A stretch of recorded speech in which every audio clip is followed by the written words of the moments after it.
Hello students, today we'll see the diffraction in multi-slits, that is diffraction grating.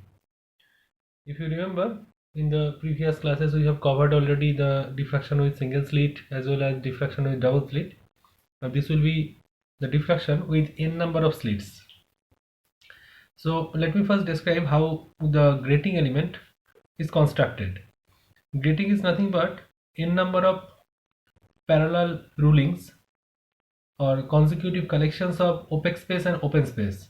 Suppose I am taking a glass plate like that, and on that I am making several etchings with some diamond block or something by chemical etching or physical etching. These are the rulings, and if I incident now light, so on it, light can pass through the open space, but it will get obstacled on the opaque space.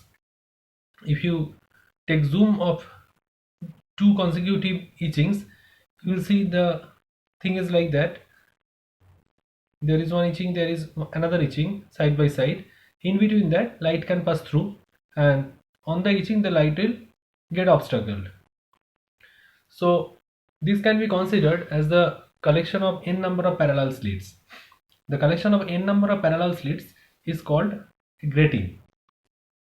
Now if light is falling on the grating, then I am expecting diffraction pattern, because already we have shown that in case of single slit, suppose this one is a single slit, parallel beam of light is incidenting on that, and according to Fraunhofer diffraction, the light will bend because of the Huygens principle, and superposition of the secondary wave fronts will give you the diffraction pattern on the screen. We have seen the diffraction pattern for single slit. The diffraction pattern for single slit was pretty interesting, and you got the diffraction for single slit. The pattern was like that: one central maxima, then consecutive minima and maxima both the sides.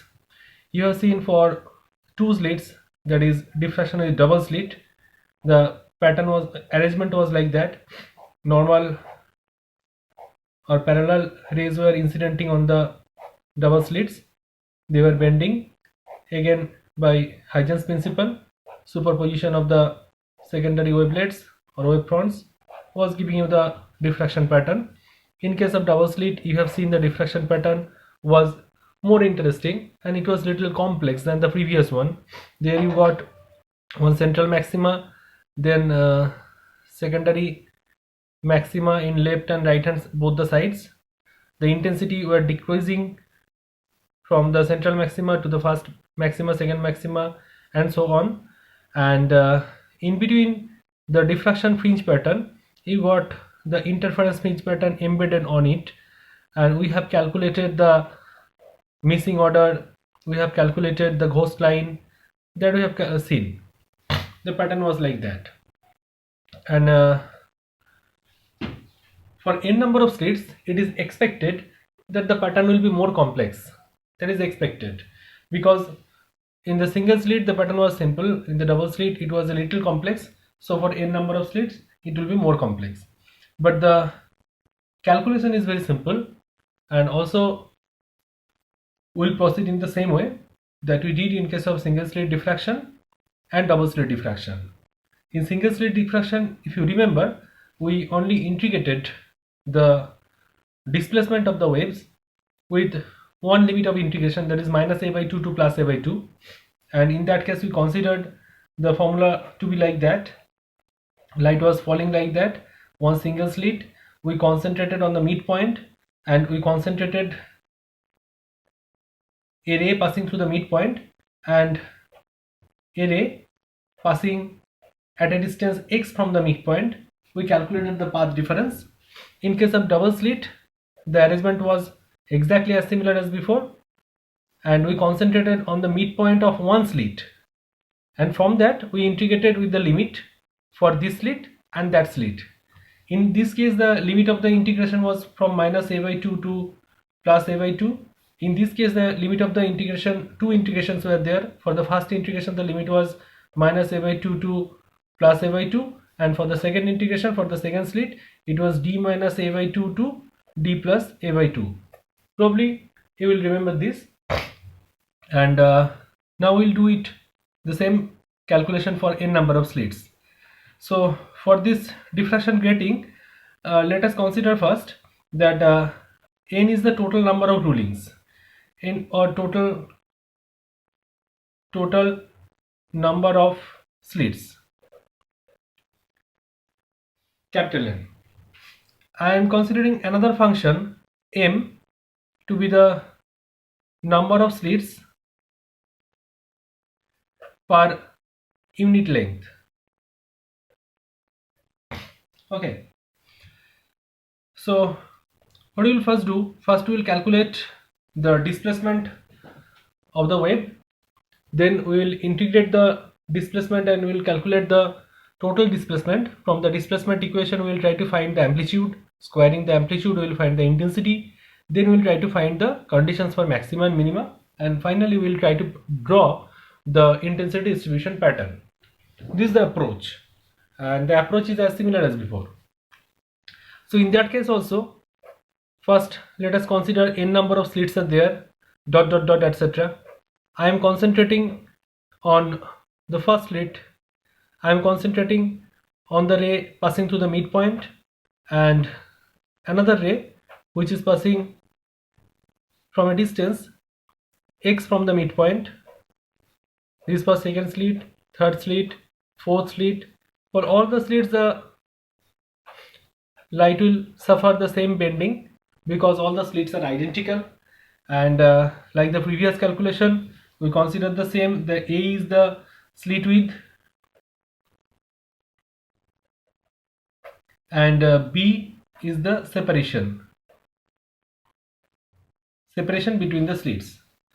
Also we considered another element D was equals to A plus B, and we called it grating element. Sorry, in this case we will call it D, that will be called a constant. Let me consider a constant.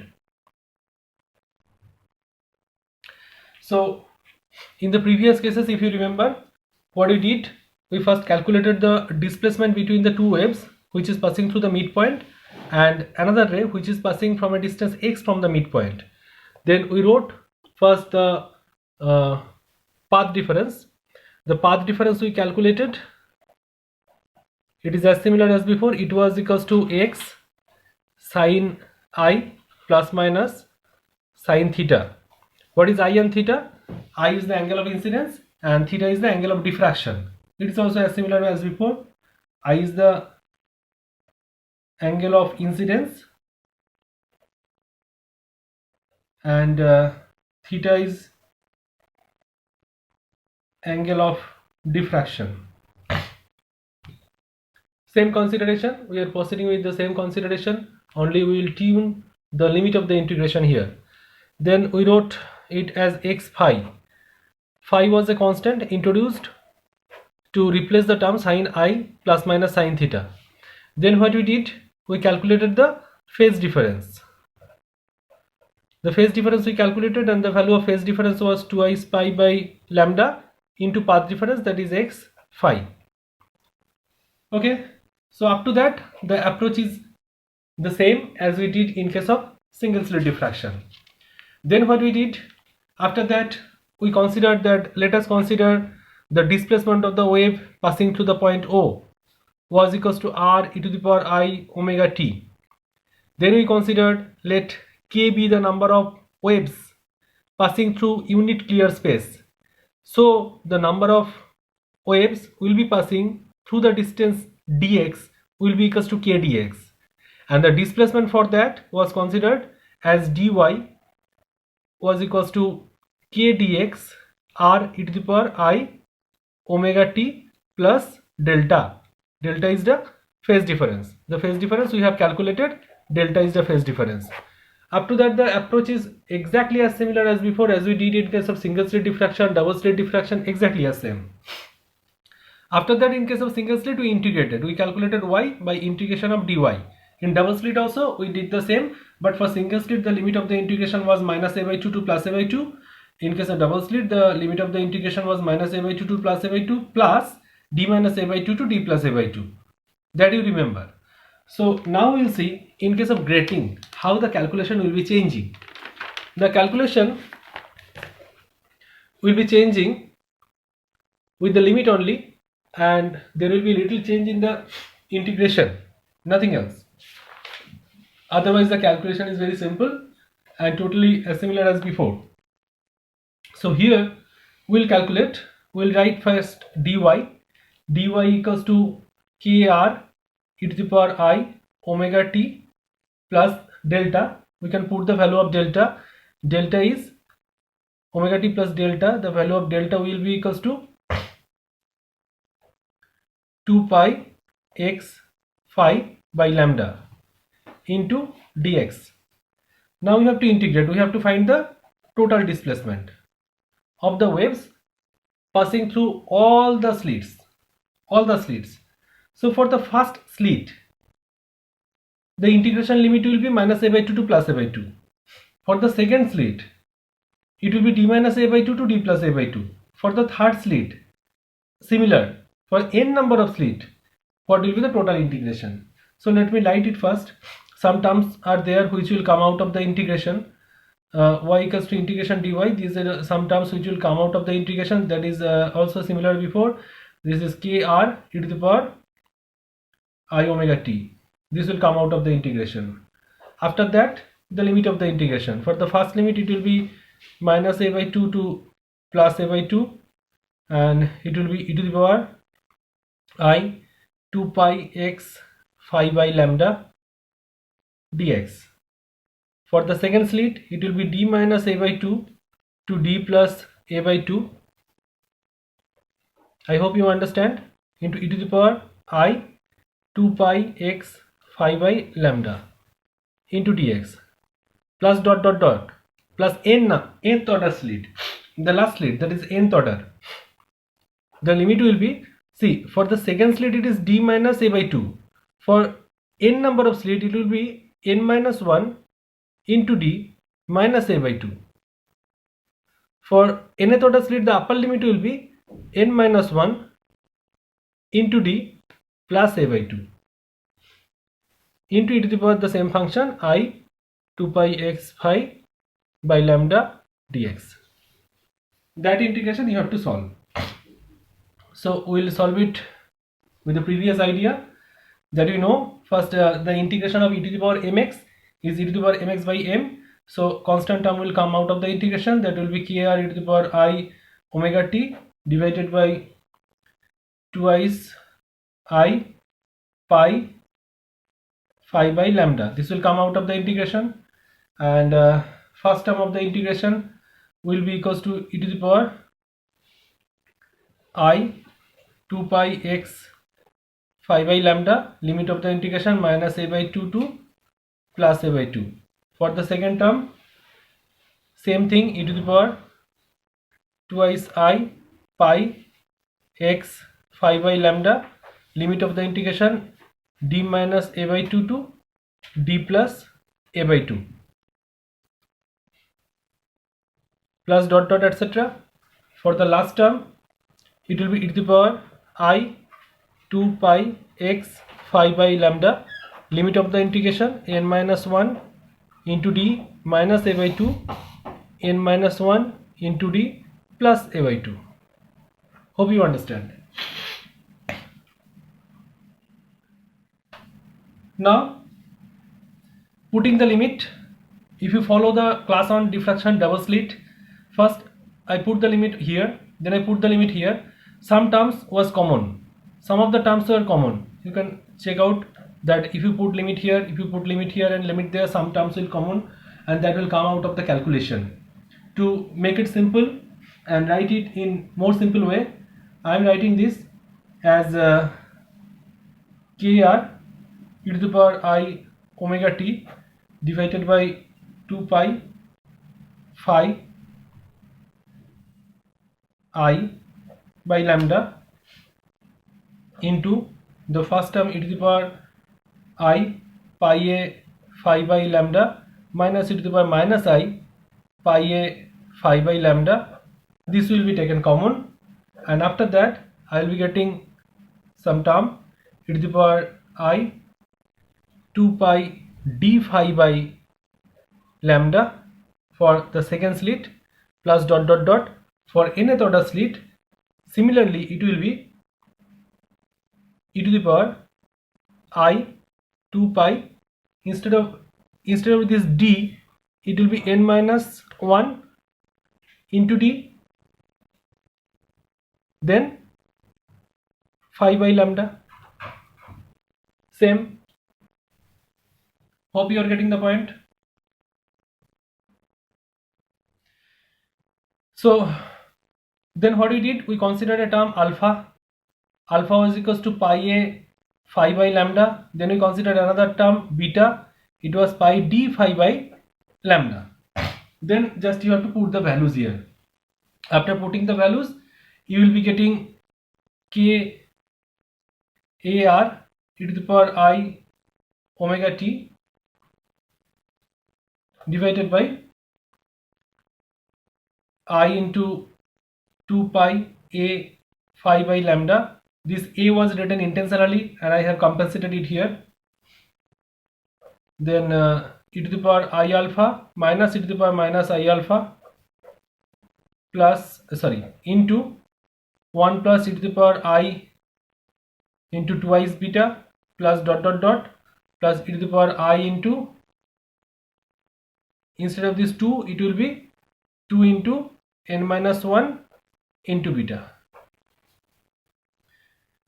Then I can write this function as kar e to the power I omega t.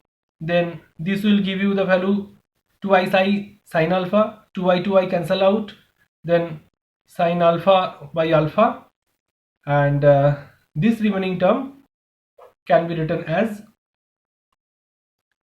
cos of 2 beta n minus 1 plus I sin twice n beta whole divided by cos of twice beta minus 1 plus I sin 2 beta. So I can write this as a, the amplitude. The amplitude can be written the e to the power I omega t, this is the phase part. So leaving that, the remaining part will be the amplitude part, kar, that was written earlier as a0, then sin alpha by alpha, then the whole term, this term, what I got here, this term totally here. Then I will again write the value of a star, the complex conjugate. It will be a0, then sin alpha by alpha, then this term only I will be replaced as minus I. Okay, then what will be the next task? The next task will be to write the intensity. The expression for intensity will be equals to a star. If you do this, you will get the value as sin I equals to I0 sin square alpha by alpha square into sin square n beta divided by sin square beta. I equals to that. What is I0? I0 is a0 square. They are also exactly same as before. So if you look at it, the intensity expression very carefully, you can see up to this term is exactly same as per single slit. Only this term is the added term which I am getting new in case of grating, and I got here some other term in case of double slit. So diffraction single slit is the primary thing. With the single slit, if you increase the number of slits, for double slit the equation will be differ here, and for n number of slits the equation will differ here. Otherwise the initial term I0 sin square alpha by alpha square, this will be exactly same for all types of diffractions, single slit, double slit, n number of grating, everything. Now what do we have to do? We have to now find out the conditions for maxima and minima. That what are the conditions I am getting maxima and what will be their position, and how many principal maxima, primary maxima, principal minima, and secondary maxima minima will be there. So I'm trying to calculate now this.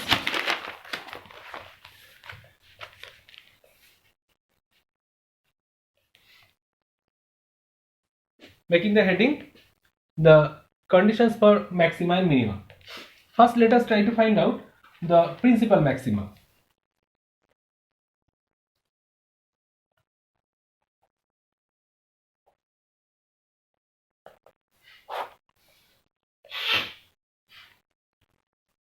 What I got the intensity expression as I equals to I0 sine square alpha by alpha square into sine square n beta divided by sine square beta. The value of alpha and beta I know. Alpha equals to pi a phi by lambda and beta equals to pi d phi by lambda, that I know. So it is seen if the value of n, that is the number of slit, you do not change the value and it is undisturbed, only the intensity distribution pattern will be dependent for very close values of order number only on the second term.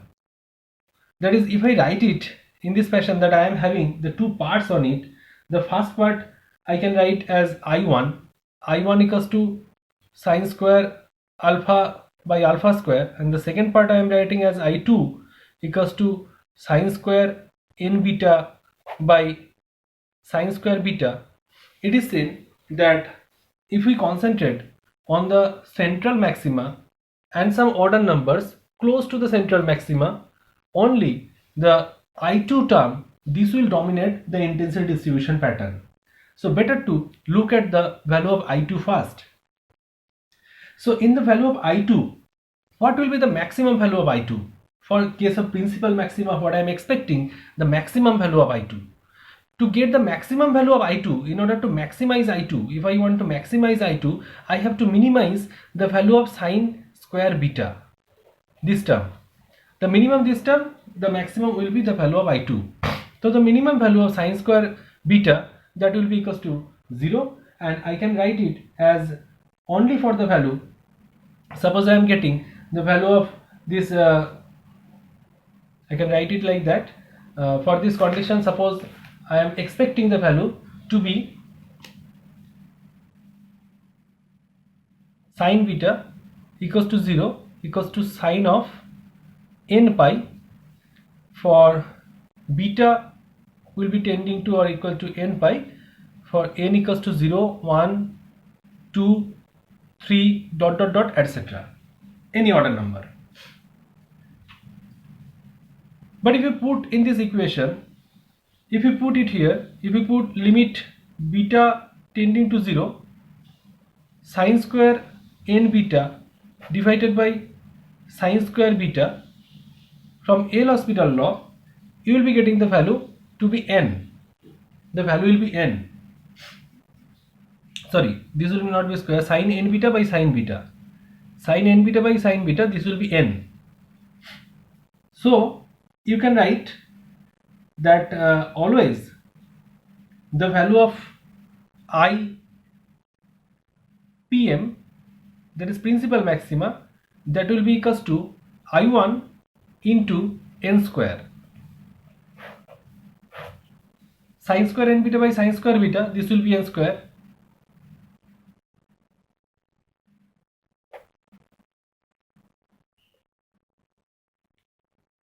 So if you put it in here, you are getting the first term, this term I1, and the second term is I2, and I2, you have calculated the value of I2 for the principal maxima. The value of I2 will be equals to n square, and it will be I1, intensity of principal maxima will be equals to I1 into n square. This is simple. And what will be the condition? The beta equals to n pi. Beta equals to n pi. What is the value of beta? Pi d phi by lambda equals to n pi. So pi cancels out. D phi, d into phi means sin I plus minus sin theta equals to n lambda. So you can write it as d sin theta equals to n lambda for normal incidence.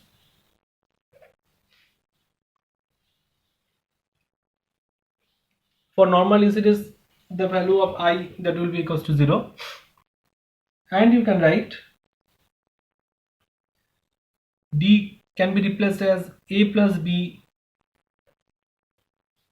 sin theta equals to n lambda. So this is the condition for this primary maxima.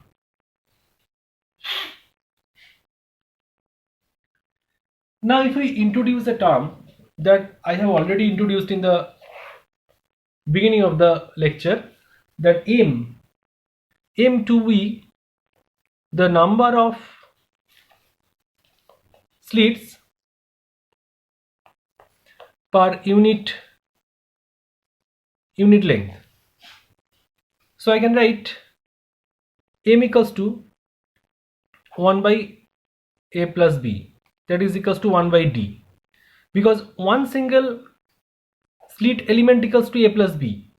So 1 by a plus b will be equals to m, or in contrary you can write m into a plus b equals to unity, then 1 by d. So replacing that value from this equation, this is 1 by d, I can write sin theta. From this equation, if I am writing the value of sin theta equals to n lambda by d, 1 by d equals to m, that is m into n into lambda, where m is the number of slits per unit length. So one important part is already done, there is the condition to find the principal maxima. Now we will be finding the conditions for secondary maxima or minima.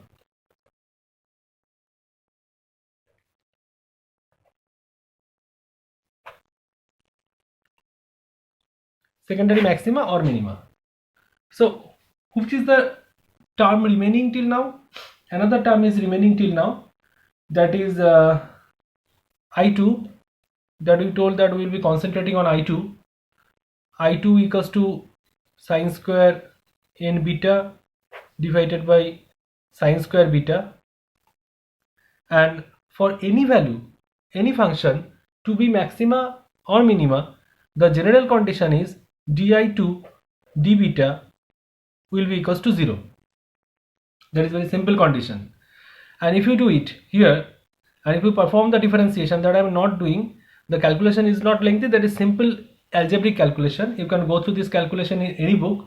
You will be finding that from this condition you will be getting that di2 d beta will be equals to twice I2 into a function n cot n beta minus cot beta. So the situation is like that either this I2 will be 0 or this will be 0. So if this is 0, what I am getting, and if this is 0, what I am getting, that I can test by double differentiation. There is another approach, but physically also I can understand that which is going to give me the condition for maxima and which is going to give me the condition for minima. How can I guess it? The simple guessing, that is, if I put I2 equals to 0, I2 equals to 0 means darkness, always it will give the condition for minima. So if I put first of this differentiation term that I2 equals to 0, of course it will be the condition for secondary minima.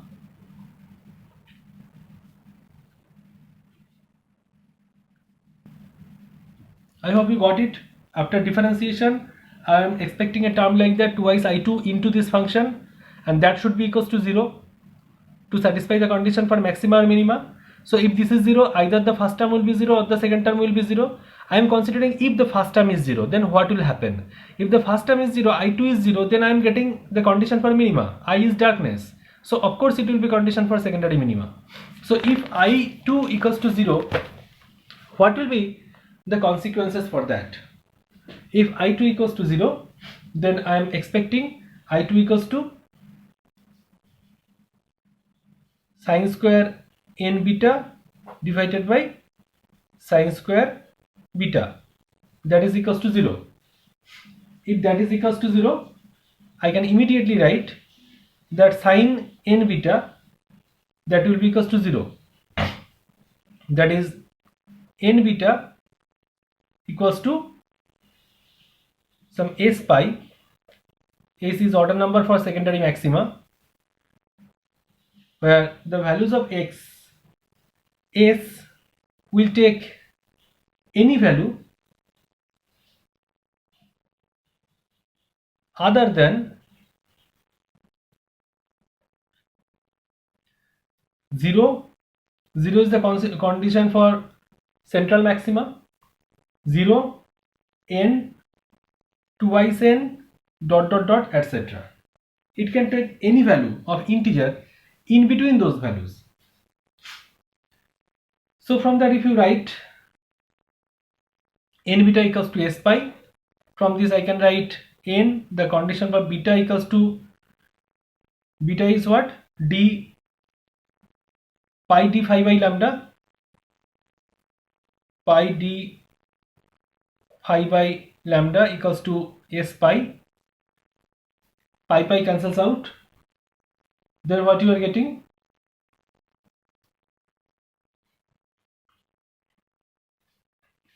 from the condition for this maxima,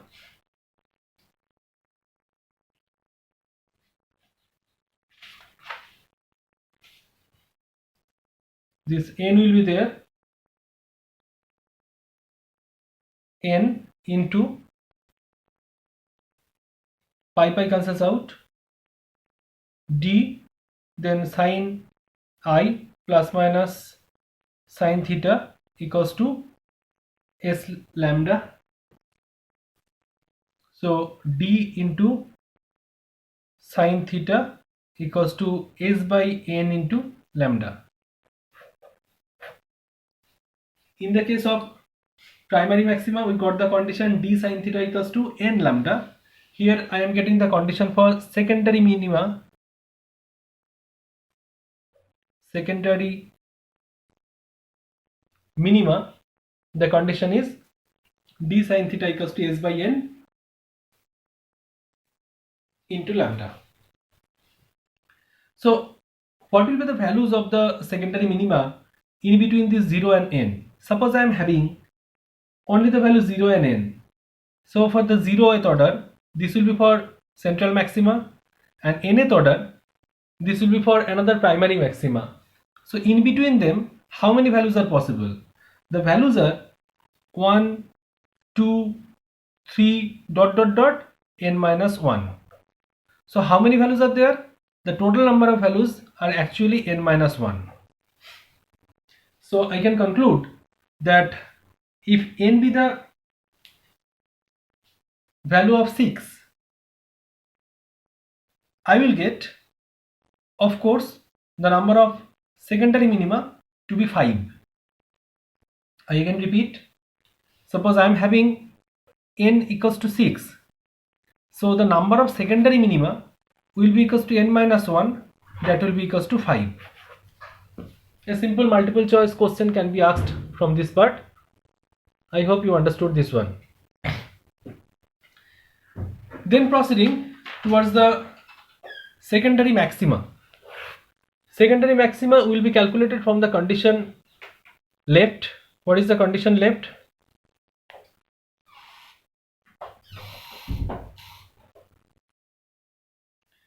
In case of secondary maxima, the condition that was left was n cot n beta minus cot beta, that will be equals to 0. So you can rewrite this as n cot n beta will be equals to cot beta. Okay, so if you put this condition in the equation di2 d beta with its double differentiation, that is d beta of this one, you will get always the value its value will be equals to less than 1. So this is the condition for maximum. This calculation I am not showing you. This is not very trivial calculation, this is very simple calculation. What you can see from this one, that this value will be always less than 0. So if its value is less than 0, after putting this condition, you can conclude that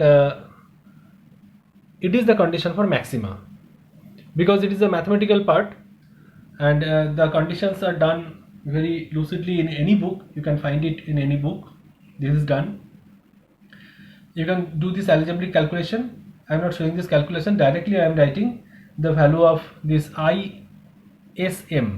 SM means secondary maxima. Intensity of secondary maxima, if you calculate, this value will be equals to I1 into sine square n beta divided by sine square beta. And putting this condition, you can generate one equation like that, and you have already calculated the intensity of primary maxima. Primary maxima, that was equals to, or principal maxima, this was equals to I1 into n square, that you have calculated. So if you take the ratio of IPM divided by ISM, secondary maxima, then you will be reaching to a condition as 1 plus n square minus 1 into sine square beta. This part is very important, because from this equation you can easily understand that which one is having higher intensity. Of course, the primary maxima is having higher intensity than the secondary maxima, because this term is always greater than 1. 1 plus something. If it is 1 plus something, the term is always greater than 1. So which one is higher, which one is lesser, you can easily understand from this equation. Now it is task to draw the intensity distribution pattern. I will show you drawing the intensity distribution pattern from two approaches. Whatever you find comfortable, you can proceed accordingly. First, I am showing you one approach of with consideration of number of slits. Suppose, let me consider that I am having n equals to 6. So as I have already considered it, n equals to 6, I will separately show you the graphs corresponding to sine square n beta. Then I will show you sine square beta. Then I will show you the graph of 1 by n square sine square n beta divided by sine square beta. How the graph will look like. First, let me take some imaginary vertical lines which will give me the values of the angle. This will be for easier understanding. I am considering this to be 0. This is 0. Then this is pi, 2 pi, 3 pi, 4 pi, 5 pi and 6 pi. So the sine square n beta, this will have a maxima in between, and the curve will look like this one.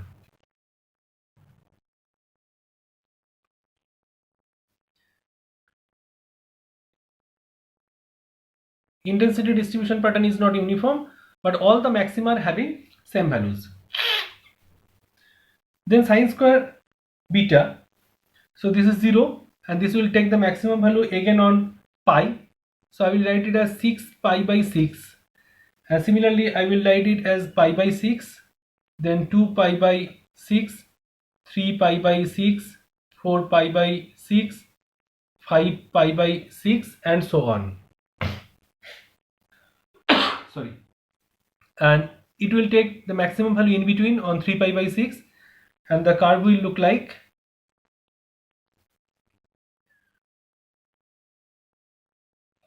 again like that. So if you consider these two graphs immediately, how will be getting? This is the condition, it is coming here on bottom, not on top. So this will try to depress the intensity or decrease the intensity in between, and where it is not affecting, there the maxima will be remaining as maxima. So where it is not affecting, actually it is not affecting here, it is not affecting here, the previous curve. So in the previous curve, here was a maxima, so the maxima will remain as maxima. Here also, here was a maxima, the maxima will remain as maxima. But in between, it is affecting the other curve. Where it is affecting much, it is affecting much here, this curve. So there should be minima. So this curve will look like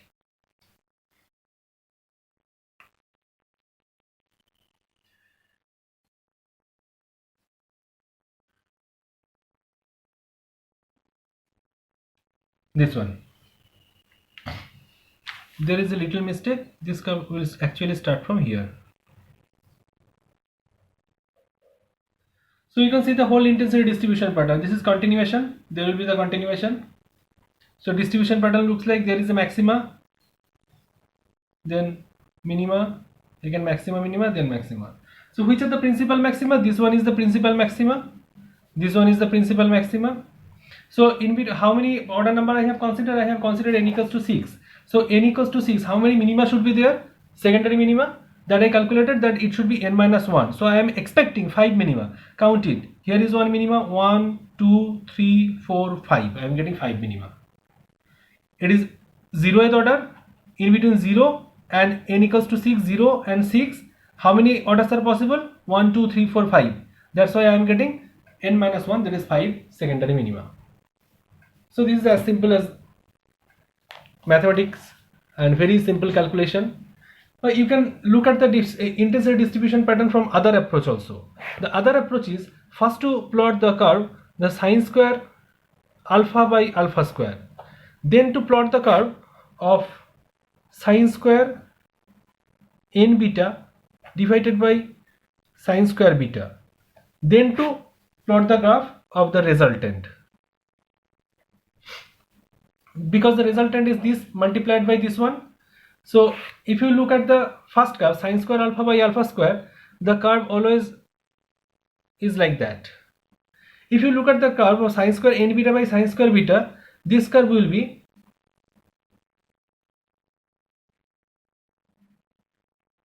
some minima, then a maxima, then minima, then maxima, then minima, then maxima, minima, then maxima, like that.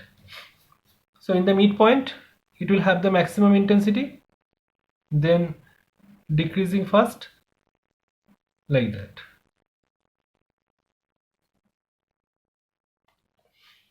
Embedding these two, you can construct the distribution pattern. This is also another approach, but I think this approach is more scientific and more easy to understand. So with that, you have completed the grating part, and only the part remaining is the resolving power of grating.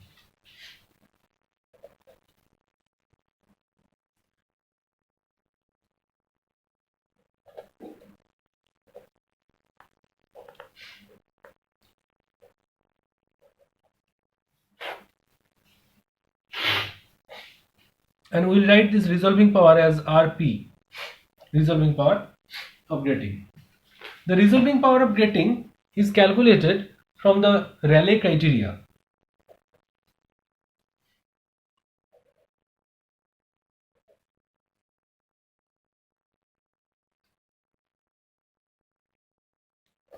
What is Rayleigh criteria? It is one simple definition. Let me give an example.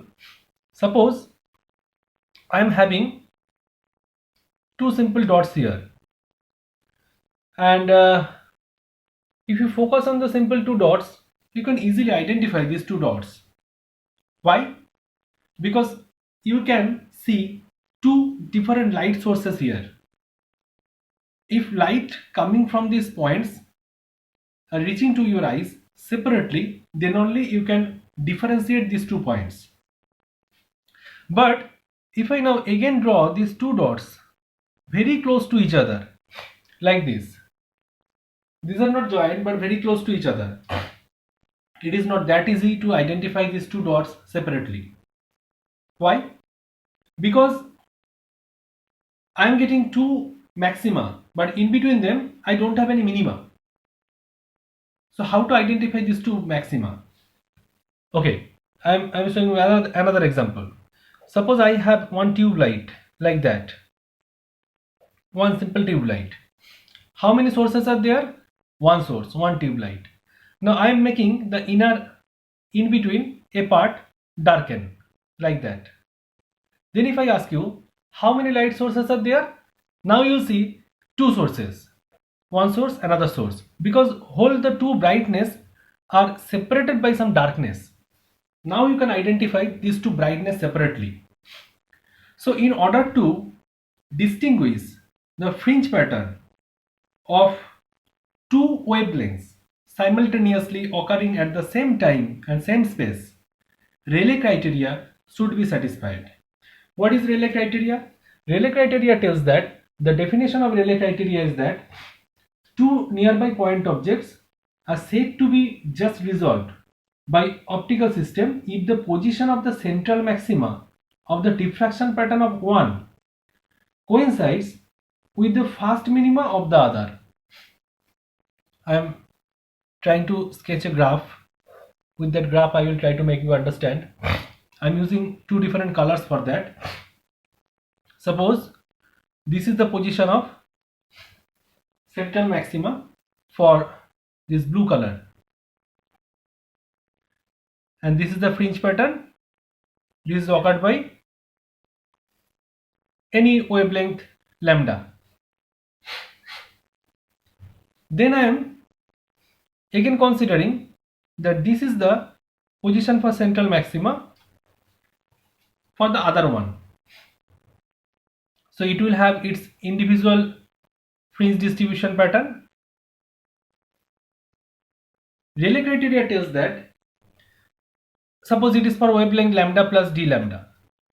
Rayleigh criteria tells that if the maxima for this lambda plus d lambda is occurring on or after the first minima of the other, then only you can resolve the two lights separately. Why? Because in the microscope you are not getting these two fringe patterns separately. Simultaneously they will occur and they will give you one fringe distribution pattern like this. And you can identify that two maxima points are there. How you can identify? Because in between these two maxima points there is a one minima. So if you concentrate on the two maxima and in between them if you find there is a minima, you can easily identify, yes, there are two maxima. But if it is not happening, then what you are getting? Suppose this is the principal maxima of one wavelength and this is the first minima, but the other maxima, principal maxima, is occurring here. It is having its own distribution pattern like that. So the resultant here will be like this. Resultant will be like this. Thus, adding these two curves, you will be getting only one single bright point, single maxima. If you are getting single maxima point here, then it will seem to you that is one color is present. You cannot separately identify these two colors or two maxima. So if you can say the pointer just resolved, this condition minimum to be satisfied. That is the maxima of other should occur on or after the first minima of the previous one or primary one. But here this condition is not satisfied. That is why I am not resolving these two lights separately. This is the definition of resolving power or principle or physics of resolving power. Now mathematics. How to calculate the resolving power?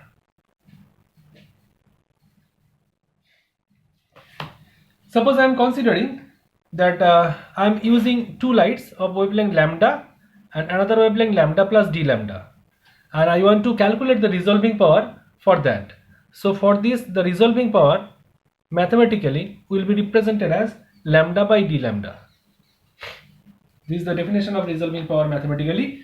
So for two colors, lambda and lambda plus d lambda, the resolving power will be calculated lambda by d lambda, and we have to calculate the value of lambda by d lambda. Suppose I am considering that mth order principal maxima for lambda in superposing on the mth order principal maxima for lambda is occurring here, and then I will calculate the mth order maxima for the wavelength lambda plus d lambda. So for the principal maxima mth order, the condition is a plus b sin theta equals to m lambda. This is the condition for principal maxima in case of grating that we have seen, mth order. Now if we use the wavelength lambda plus d lambda, this equation will be changing a little. How it will be changing? It will be changing like that: a plus b sin of theta plus d theta equals to m into lambda plus d lambda. Now from the Rayleigh's criteria, it is told that if the Rayleigh's criteria is satisfied, additional path difference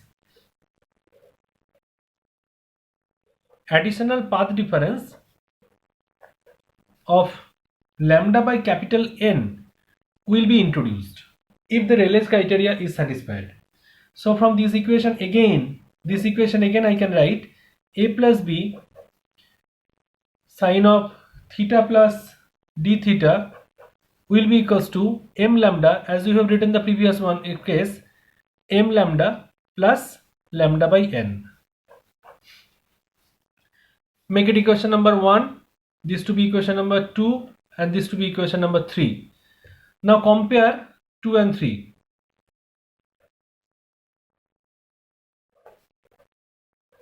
Compare this equation 2 and 3 and let's see what you are getting. Comparing equation 2 and 3, you are getting m lambda plus m d lambda equals to m lambda plus lambda by n. So you are getting lambda by d lambda equals to m into n. So you can write this m equals to a plus b sin theta by lambda. So instead of this m, you can write a plus b sin theta into n is already there by lambda. So you can write a plus b equals to d. D is the grating element, d into n. D into n. N is the number of rulings. Number of rulings into spacing for one single ruling will give you the total width of the grating. So it is W into sin theta divided by lambda. This is resolving power. W is what?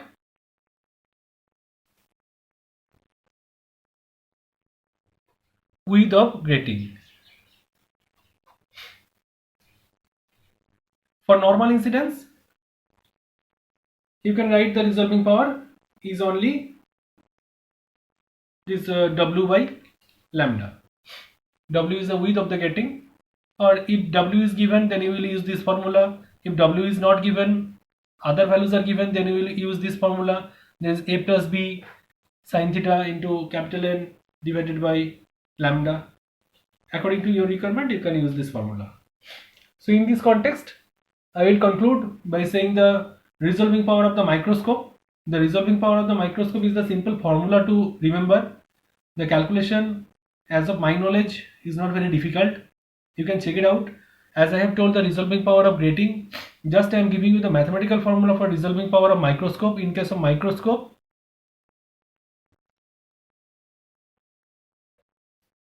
the resolving power is equals to 1 by x. It is written as 2 into mu sin alpha by 1.22 into lambda, where alpha is the semi-vertex angle. If you find a small problem from this, or a problem to compare the resolving power, if alpha is given, alpha is the semi-vertex angle, lambda is the wavelength of the light used, mu is the refractive index of the medium, 1.22 is a multiplication factor. But importantly, you have to know the resolving power of grating, as we are doing it now. So with that I conclude. I hope you understood a little. Now it is the time that you have to go through any book very carefully so that you can have the thorough knowledge on that. And also another thing, my handwriting is not that okay, and also the diagrams I am writing or sketching, you can find the diagram in more general and correct manner in any book. So please go through the book. The book of P.K. Chatterjee, Ajoy Ghoto, K.G. Mojumdar, all the books are good for going through this. And now try to solve some problems on differential grating. And let me know your feedback and what more you will require so that my lectures can really help you to understand the subject. Thank you.